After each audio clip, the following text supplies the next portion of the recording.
हम इंशाल्लाह 22 करोड़ अवाम के हकूक के लिए,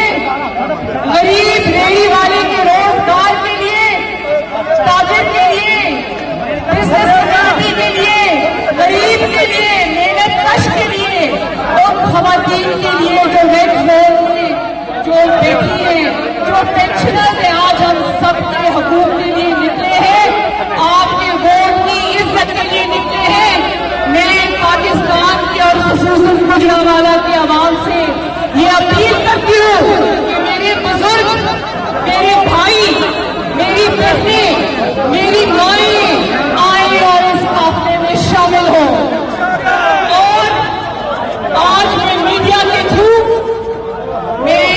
कानून नाफिज करने वाले इदारों को, पुलिस को, इंतजामिया को, मैं सबको ये अपील करती हूँ कि आवाम के रास्ते में मत आना।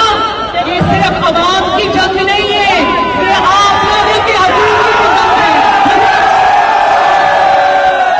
कमेटी चेयरमैन गुलजेब खान रिंद इस्तीफा देता हूं और पीटीआई की सीट से भी इस्तीफा देता हूं, इसलिए कि इन्होंने महंगाई का तूफान खड़ा कर रखा है और गरीब आवाम पिस के रह गई है। हम नवाज शरीफ के साथ हैं, हम उसके साथ खड़े हैं और हम इस पे लानत भेजते हैं इस पीटीआई पे और हम